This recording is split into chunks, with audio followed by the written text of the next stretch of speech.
Welcome, listeners, to episode 0 of the new House of Bob podcast feed, Tales of Bob. I'm Mike. I'm the DM for the Tales from the Glass-Guarded World podcast, which is, or was, a 5th edition Dungeons & Dragons actual play podcast. We don't actually know whether it will have finished by the time you're hearing this. I've also done the music for some House of Bob episodes. This new podcast feed is slightly different from the pre-existing House of Bob podcast in that this one is clean. That means there won't be any explicit language or so-called adult situations, though of course that may depend on your definition of explicit language and adult situations. We're aiming for something like a PG rating or daytime television. Those descriptions, of course, may not be helpful depending on who you are and where you live. I can't very well say or talk about all the things we're not going to say or talk about either. Right? I can't say, I will now say all the things that we won't say on this podcast. If you are comfortable with Tales from the Glass-Guarded World, you'll be comfortable with this podcast.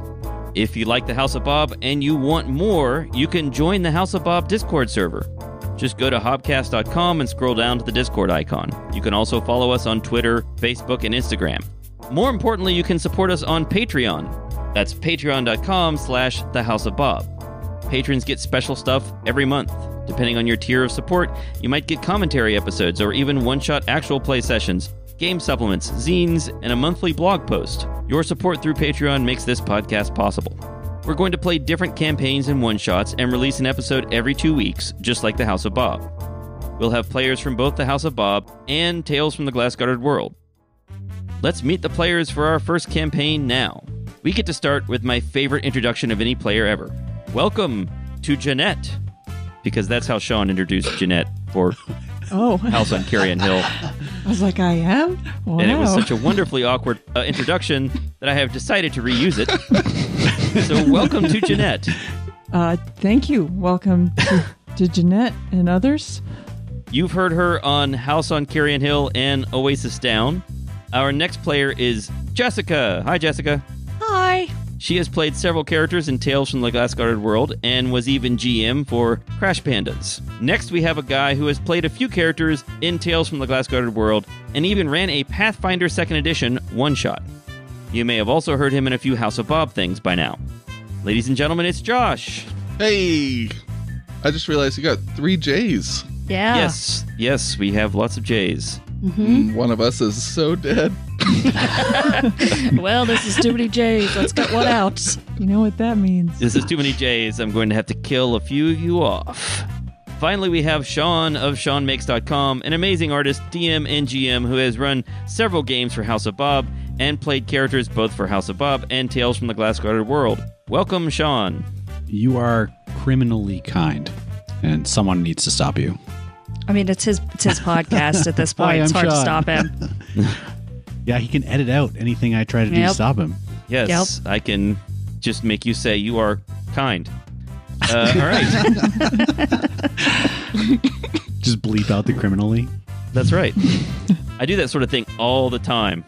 So, is there anything else that I should announce about the podcast? Is there anything that listeners need to know before we get into Campaign 1? What are we playing, Mike? Well, that's what I'm going to talk about next. Yay. All right, so I'll just jump into it. Our first campaign for the Tales of Bob podcast uses the Pathfinder 2nd Edition system. We'll be playing the Quest for the Frozen Flame Adventure Path, published by Paizo, starting with the first book, Broken Tusk Moon. This adventure will take characters from level 1 to level 10, and it will take quite a while to complete, unless, of course, it ends early in a TPK. Fingers crossed. This is a good time for me to talk about a few other ways this podcast may differ from the regular House of Bob feed or other podcasts. I won't be running every campaign for this podcast. I do predict I'll be running a lot of it, but once this campaign ends, we'll have one-shots and other campaigns just like House of Bob does. I'm also the editor, and I'll be composing most of the music. When it comes to audio production, I'll try to achieve the same level that Alex reaches for the House of Bob, though I might not manage it. He's extremely good at what he does.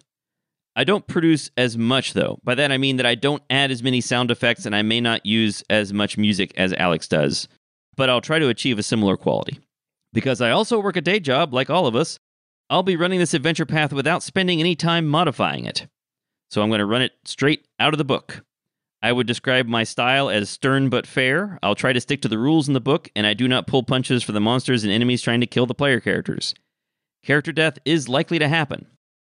When a character dies, we'll give the player an opportunity to take a break from the game for a while if they want, and if the player does that, we'll invite another player to come in and play someone new. Of course, the player with the dead character may decide they want to stick around and play someone new, and that's fine too. I do hope we get to change things up from time to time, though, inviting in some new folks. If a TPK happens, and it could happen, we'll just end the campaign and start something new unless there's a very good reason to do otherwise. Another difference, compared to some of the other campaigns in the House of Bob podcast, I don't do flashbacks or switch to reveal the perspectives of people outside the player characters. I won't be cutting over to show you glimpses of what the villains are doing. There's nothing wrong with doing that. It's perfectly fine to do that. It's just not my style. We'll be following the player characters exclusively. Of course, one of the player characters might tell someone else about a story from their past, but the storytelling will occur in the present. We'll be playing using the Foundry virtual tabletop system to make tactical combat easier. I will try to edit the episodes so that you don't have to listen to me fumble around the interface too much. Does anyone have any questions about the campaign, the podcast, and have I forgotten anything important? What if I narrate a flashback and then we travel back in time via the flashback? Well, then maybe we will use those extraordinary circumstances to add some music and effects and make it more interesting. That sounds like you don't think I'm interesting when I talk. Well, that's what I heard. Not as interesting as when you travel through time. People traveling through time are inherently more interesting than people who are... I mean, I guess we're all traveling through time at the rate of 1 second per second. But in terms of everyone else... Are we all just traveling through time? Yes, we are. For those of you who've listened to Tales from the Glass-Guarded World, remember that there was an episode where Paxton actually viewed his past. He actually was injected with some memories from his past, and we made it big and dramatic, but that's because he was actually observing in real time his past memories. So it was sort of a flashback, but it was also happening in the present. So anyways, if we come to some gray area and you guys really want to do up a flashback, okay, I'm flexible. Anything else I need to talk about? I wrote like 50 pages of backstory, and I wish I didn't do that until after this session zero. Well, you know what? You're just going to have to just constantly tell the other characters about your backstory. This reminds me of page 39. Maybe that's part of your character, is your character is just constantly telling everyone else, you know, when I was 10. Treat it like a diary. Subscribe at the $10 a month level on our Patreon to read Josh's character backstory 1 page at a time. Read it. No. He's going to narrate it. He's going to do an audiobook. Ah, yes. So we'll get a proper introduction to the campaign in episode 1, and we'll get to hear the characters doing stuff. But because this is episode 0, we're going to do a bit of character introduction and maybe even some character tweaking right now if it turns out to be necessary. I encourage the players to work together and make sure they have all the important skills and abilities covered. They're going to need to work together to survive this adventure. So who wants to introduce their character first? I can start us. All right, go ahead, Shaun. I think we should have rolled dice for it, but whatever. Except I say that, but I didn't actually bring any dice in here. You didn't even bring your dice. I didn't. What about the mood of the whole thing? Like the setting, the campaign setting, is in the far north of Galarian, in an area that is, technically speaking, uncivilized. That is, there aren't really cities. At least there are very few, and the people we'll be following are people who live as hunter-gatherers. Shaun has called this stone punk, I think. Oh, cool. Yeah, so it's going to be a different kind of setting from what you may be used to in your fantasy campaigns. All right, so go ahead, Shaun. Introduce Andreas. So Andreas is a human. In Pathfinder, you kind of refer to your characters based on their ABCs, their ancestry, their background, and their class. So Andreas is a human. The background I've chosen is actually from the adventure module. It's an ex-Mendavian crusader. So in his past, at some point, he fought in the Crusades against the World Wound, which was a giant portal that let demons from the abyss into the prime material plane. So he's a war veteran from that calamitous last crusade, and his class is Magus.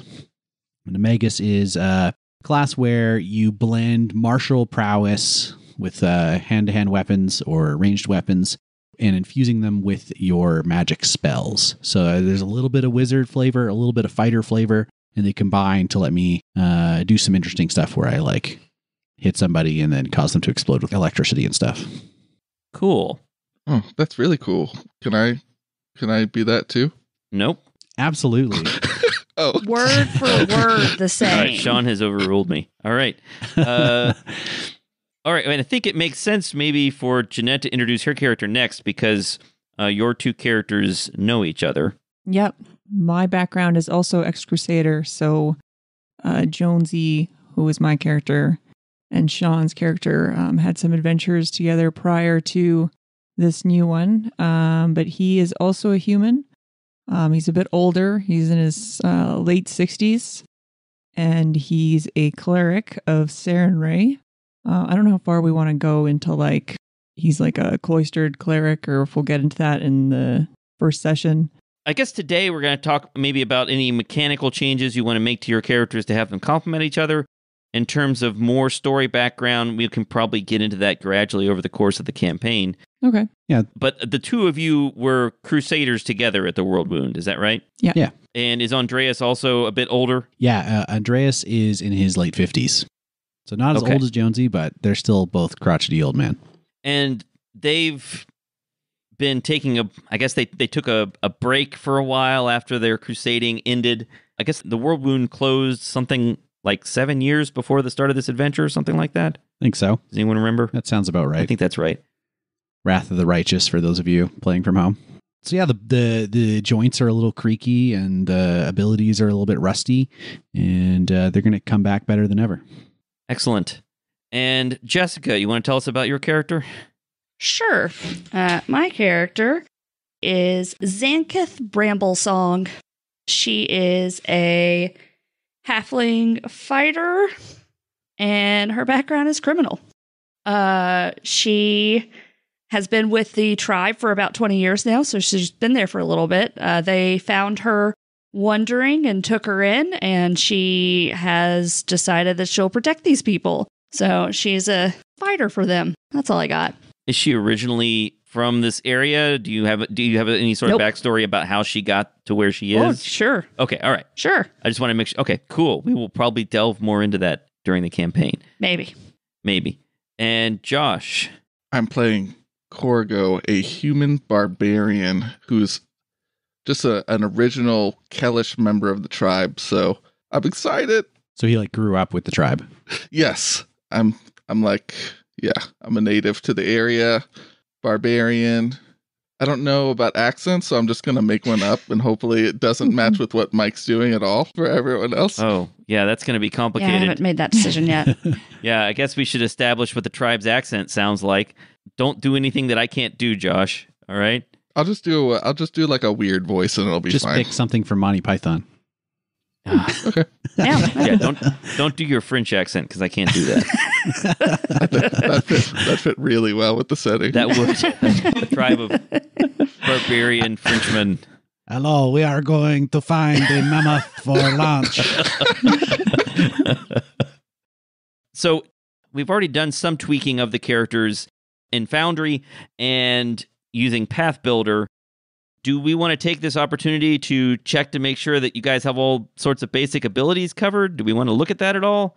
Or we want to just hope it all works out? I think it makes sense to go over our skills again, because I feel like reading the player's guide, it sounds like there's a few core skills that if we're missing, we're going to have a hard time. Mm-hmm. Yeah. All right, so I'm looking at the characters now, and let's see here. I'm looking at them all in Foundry, just looking in terms of proficiencies. And so I see that Andreas is trained in athletics, survival, arcana, crafting, occultism, and religion. And demon lore. Ooh. Oh, and demon. I didn't notice the lore skill down below. And demon lore. Yes, that makes sense. And Jonesy is proficient in acrobatics, survival. Good. You're going to definitely need survival. Medicine. Also a good choice. And religion. And also demon lore, which, again, makes sense. Former Crusader. Korgo is trained in acrobatics, athletics, intimidation, nature. Excellent. You're going to need some nature skill. Again, survival, stealth, and hurting. Again, it sounds like that's a good set of choices. Yeah, like hurting the enemy. Yeah, I'm gonna. Hurting. Okay. Yes, you can't. I didn't mention that in this adventure. If you don't have the hurting proficiency, you can't actually harm anyone. No, I gotta redo my character. Yeah, you have to start from scratch. Jessica's character, Xankath Bramblesong, is proficient in acrobatics, athletics. So we got lots of athletics and acrobatics here. Deception, good. At least someone's trained in deception. Intimidation, again. Diplomacy, at least someone is trained in diplomacy. That's good. Stealth and thievery. And halfling lore and underworld as well. All right, so what are you guys missing? So you don't have anyone that's trained in performance, which is not too surprising. You don't have a bard. But I think you have at least someone with some skill in everything else, right? What about society? I don't think. I don't think so, one has but- into a lot of that because it is like steampunk, no civilization kind of thing. Okay. Yeah, you're right. No one's trained in society. Society and performance are less important. Of the two, society is probably the more important of the two because there is a society here, but you're not going to run into a city. Okay. Yeah, so that is an omission, but it's not a serious one. I'm fairly certain that I could get rid of something and probably get society. But you might not need to if we're not going to be doing a ton Intimidation. We have a bunch of people with intimidation, right? We have one other person with intimidation, and that's Korgo. Yeah, we're a little short on like social skills, I would say. Society is going to be best for getting us information about like local history, important famous personalities, legal institutions, societal structures, and humanoid cultures. Assuming that Josh has like herding lore, if we're part of a shepherding society, he could use that instead of society because it's more specific. And usually the DC is lower if you're using a more specific skill. I don't think we're going to need legal institutions, societal structures, maybe. I don't know. I've only read the first book, Yeah. So I don't know what happens in the other books. But I will say I don't think it's going to be a serious problem in the first one. Maybe you level up and can put a point in it if you need to. I think you'll be okay without it. Jessica, if you want to take a point from intimidation and put it in society, I mean, you've been in this group for 20 years. It makes sense that you would know something about their society, but it's up to you. If you're happy with your current skill allocation, I think it's pretty good. So what do you think? Shaun, you're the most experienced. Do you think we need to make any tweaks here, or do you think everything is pretty well organized and balanced? I think we're pretty good. We've got most of the important social skills. We've got nature and medicine and survival are things that I think the party should definitely have when we seem to have them. Okay. So this seems like a pretty well-balanced party. I don't think I'm going to suggest any other changes there. Anything else that we need to talk about before I give the adventure introduction? I have a question about the language. Sure. So we are starting with Hallett, I think it's called. Right. And I'll assume that when your sheet says common, I'll assume that that's Hallett. So the one thing is like with a world wound and the whole ex-crusader thing, like I don't know if that was all in the same area. Well, No. I'm not from this area, so... Normally common is what, Taldane? Is that what it's called? Yeah. Yeah. So it's a little tricky that the tools we have don't let you write something other than common, right? It just, you must have common on the sheet. I guess you'll need to keep track somehow. You could also just choose to give everybody Hallett for free. Right. Yes, please. That's basically Okay. what I was getting at. Yeah. Okay. I think the easiest thing to do here is just say, look, you all know Hallett, and let's just hand wave that and forget about whether your interface that you're using lets you put that on there or not. Let's not fight the interface. Let's just make it easy. You all speak Hallett. Okay. Great. Perfect. Thank you. How long have Andreas? How do I say it? Andreas. How long have Andreas and Jonesy been in the tribe? I was thinking that we'd be like pretty new. Okay. What do you think, Jonesy? Yeah, I was thinking the same. Yeah. Yeah. Okay, so maybe you've been wandering around for a while trying to find something to do after this great adventure that you had. Well, I think we were initially saying that we did this world wound thing, and then we kind of started helping someone else we encountered at a bar one day. And while, helping them travel across this area, we sort of got lost and ended up hanging out here. And lacking anything else to do, you decided to join the tribe. Yeah, pretty much. Okay. Just joined a cult. Why not? All right. Well, shall I read the introduction then? Yay. But all right, so here's the introduction to our Quest for the Frozen Flame adventure.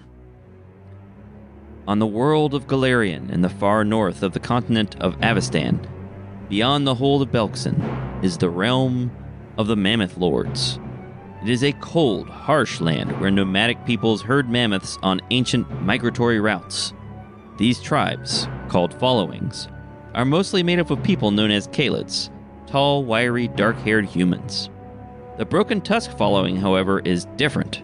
Though its name is relatively new, it has ancient roots, and it welcomes diverse people from around the world. The following has elves, orcs, dwarves, humans, and all sorts of other ancestries, as well as mammoths, moose, and other megafauna.